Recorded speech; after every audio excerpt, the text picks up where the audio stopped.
Kishore, welcome. For you and for the audience, I think it's a delight for me to host this series where we now want to talk about a little bit more in detail of how BBFS came into existence.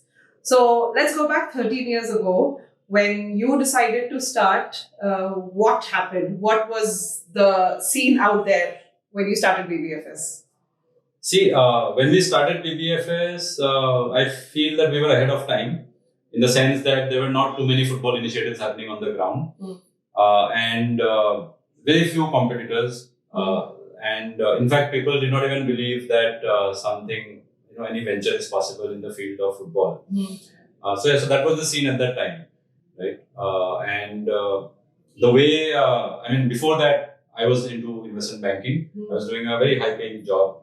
Very comfortable, as in not comfortable hour-wise, but money-wise it was very comfortable. Yeah. And after working for 2.5 years over there, I realized that was not the future I wanted to pursue.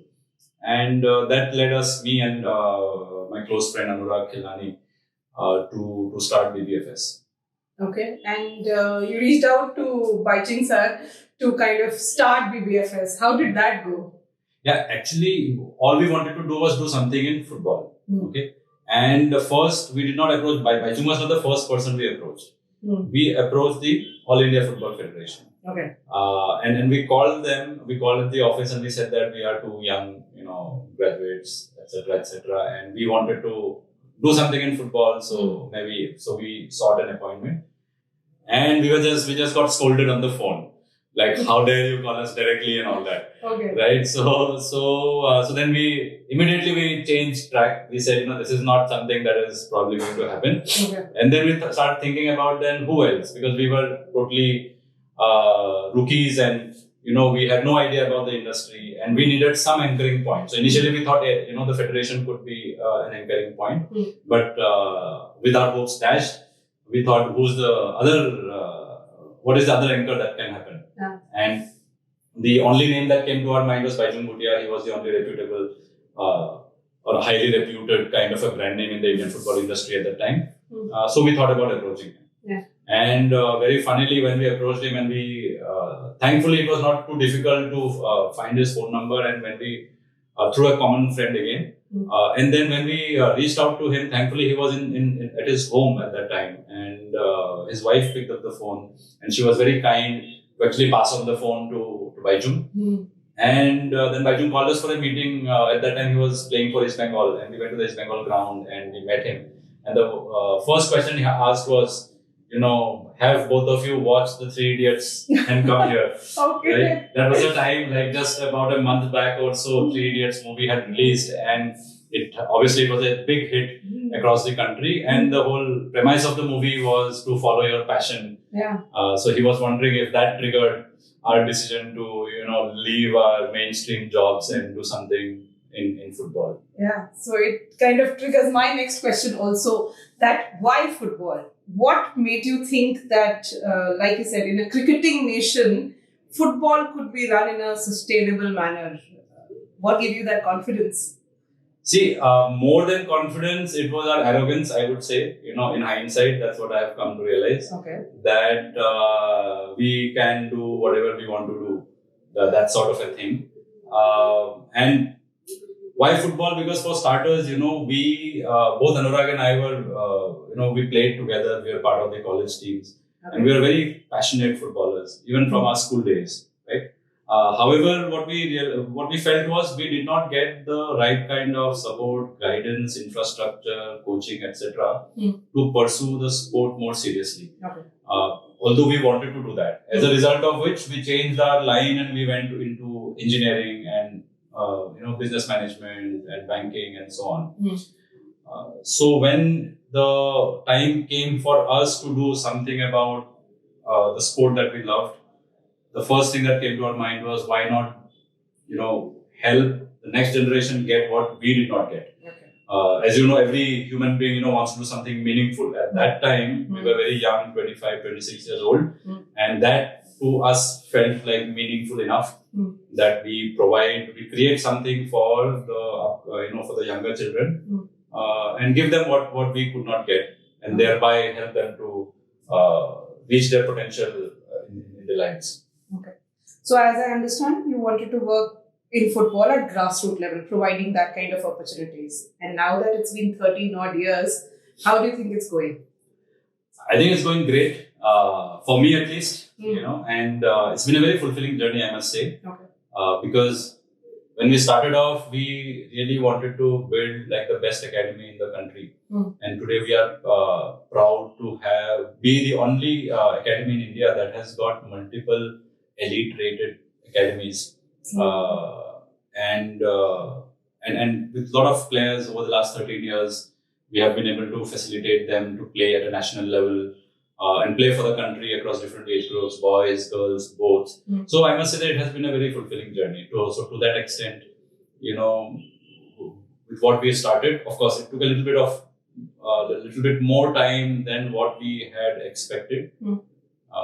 But better late than never. The more important thing was to reach where we wanted to reach. Yeah. So all that you said that you've been able to achieve, would you say that your purpose has been achieved? I would say the goal has been achieved, but not the purpose. Okay. And what is the difference between goal and purpose? See, I think goals are nothing but metrics which are short term. I mean, they could be long term goals also. Okay. But as compared to a purpose, I think those are like shorter term things that we want to achieve, right? So for example, when we started off, our purpose was to provide opportunities to upcoming footballers, young footballers, and our goal was to create the best academy in the country and help children to play at a higher level and so on.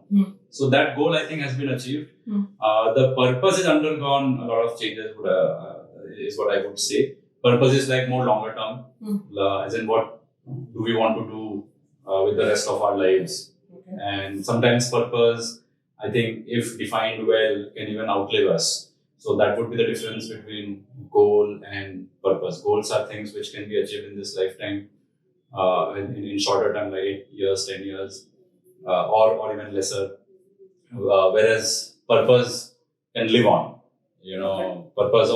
Purpose depends on, in my opinion, how expansive we can see and we can think about. Okay, but I'm confused. If your goal is achieved, but your purpose is not achieved, then what is the purpose for which BBFS is currently working on?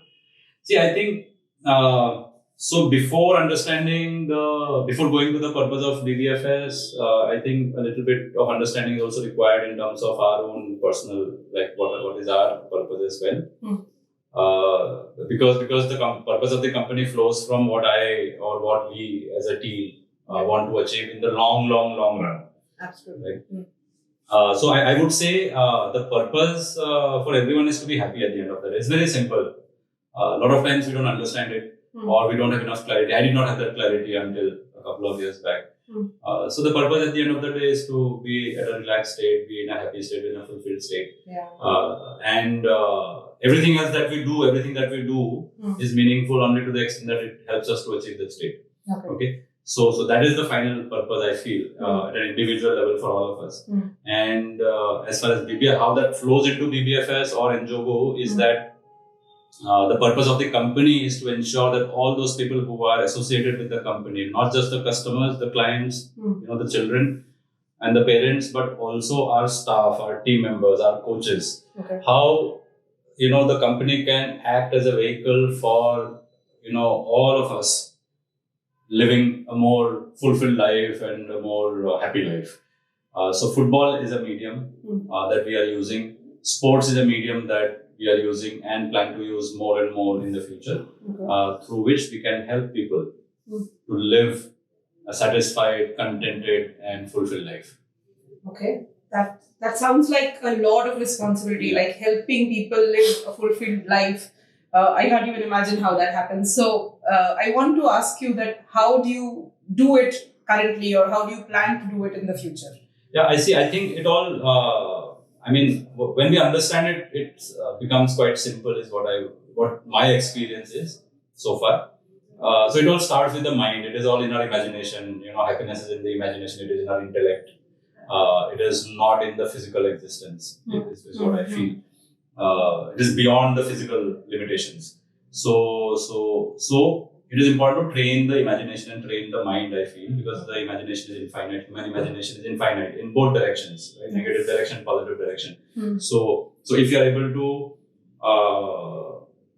educate people, if you are able to train people to think in a way that is more, constructive, then it can be, it can be a very fulfilling journey, is what I feel. Okay, so it starts with that. It starts with our thought. It starts with our imagination, and that imagination needs to be trained. And for training is nothing but education. So it is, once we have and in education you have the content part of it and the administration part of it. So we have understood the content is what I feel to a large extent. I won't say it is complete yet, but we are learning as we go as well. And then whatever we have understood, it is all about sharing with people. Like once we have experienced that fulfillment or that state of happiness, we can transfer it or we can help other people to realize the same as well. So it is all about, a lot depends on, a lot of it is about, sharing your experiences and thus transferring of knowledge between all of us. Okay. And when you say transferring of knowledge, how do you go about transferring knowledge from what you have in your mind to the children who are playing on the ground? So how do you establish that connect with them? See, so this knowledge can be, theoretical. There's a theoretical part to it and there's a practical part to it, right? And actually the people who are interacting with the players are the coaches, most of them. They are the ones who interact with the kids the most frequently and the most number of hours, which means that the coaches have to be trained and educated in this respect, beyond the technical skills that they are imparting. So the coaches have to be taught, the coaches have to be trained, and which means the trainers have to be trainers of the coaches, need to be trained as well. And so who's going to train the trainers? Whoever understands it better has to train them. So, and I think as the CEO of the company, so this whole chain, if we keep back calculating, finally the buck will stop with me. So which means that I have to understand it first. I cannot tell you or I cannot teach you what I don't understand myself. Right. It's impossible. So I have to understand first, and I have to work on myself. And whatever I have experienced, both my theoretical understanding and my practical experiences, I have to use that to help other people to also see what I am able to see. Okay, and those other people in turn will train other people, can share their learnings with more people, and then eventually this whole learning will finally reach the upcoming players who we work with. So it will involve, from a practical point of view, it will involve a lot of discussions, a lot of exploration, like intellectually, a lot of interactions, and of course, just discussions are not enough. You have to walk the talk as well. Indeed, which means we have to live like that. We have to live those kind of principles that we are trying to pass on to our coaches and our players. And because people are learning all the time, people are learning not just by listening only, or by reading only. In fact, they learn more by observation, like you rightly said. Right. So that we have to ensure that that all across all these aspects, that the transfer of knowledge is happening in the most effective and efficient manner. And the better we are able to create that environment, the faster that a transfer of knowledge will take place, is what my belief is. True. So I want to take you back when you said that you are training, you have some content on which you're training the coaches and the children. What would you like to call this content? Because we generally talk about education. Education is what we learn in our schools, our maths, our science, and different subjects that we learn in school. But it is difficult to fathom what kind of education happens in a football academy. So what is that? See, the way I see it, football is a lot about, currently the way football training is happening across the country and in most parts of the world is, a huge amount of focus on the technical and tactical aspects of it, and of course physical and so on. Basically, all concepts related to football. Yeah. Right. And the same is true for our conventional schooling system as well. So we focus a lot on technical skills, like mathematics, like science, right? Or like even if you talk about social sciences or psychology. So a lot of it is about technical aspects of it. But very less focus is given to how we should or how we can live our lives. How to live in a way that is fulfilling. Okay. And in fulfillment, when we say fulfillment, it is not physical fulfillment in the sense that it is not just filling our coffers with money or filling our houses with a lot of material, with a lot of stuff, physical objects and so on. Things that still don't give us happiness. They don't, because what actually we are looking for is emotional fulfillment. So a physical object can never lead to emotional fulfillment, because emotional fulfillment has to be arrived at using emotions only.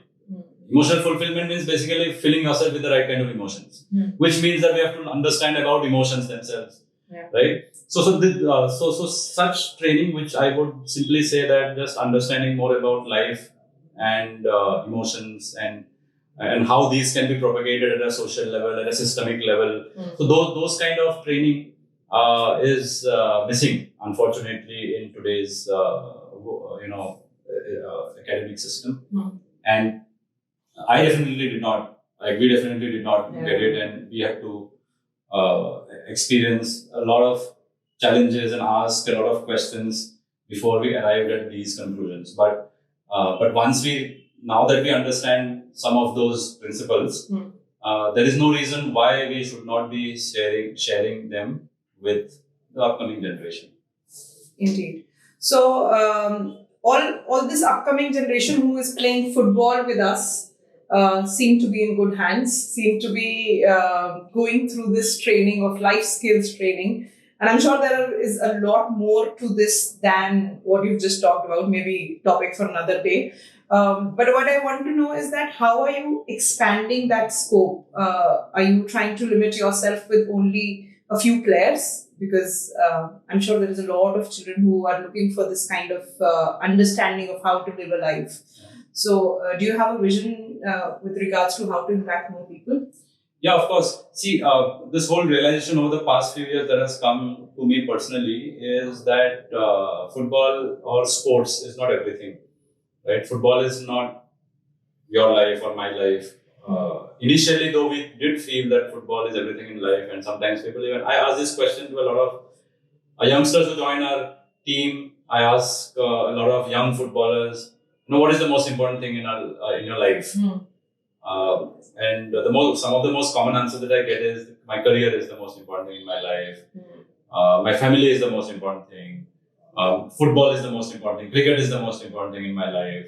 Some people even go to the extent of saying that, football is everything in my life, and it is bigger than my life also. The more passionate ones, right? But the reality is that, these things are not equal to or bigger than life. Okay. And the most important thing in life is life itself. Like my life is the most important thing to me, and the same holds true for you. You only do things that are relevant to your life. So once you realize that my life or your life, our lives are the most important and valuable things for us, it just changes the game, and we do everything to conserve and to do constructive things or to do things that are constructive to that life that we have. Again, that is the reality. When we think superficially, when we don't, think deeply enough, we don't realize this. But once we realize this, suddenly our whole perspective can change. Okay, so means whatever we are doing through sports or football, they are only a means to build a better life for ourselves. Even the schooling system and the academic system and the education system of any country, the actual, if you think about it, the actual goal the end objective is to help. It is supposed to help all the participants build a better life for themselves. And what is a better life? Any life that helps us to a life that helps us to be happy and feel contented all the time. Right. That is the life that everybody seeks. But somewhere along the way, I feel the focus shifts to gaining more and more skill. Get marks in the get more marks, get a better job, get better salary, get bigger salary, and those kind of things start taking over, and the core objective is lost. We forget about those.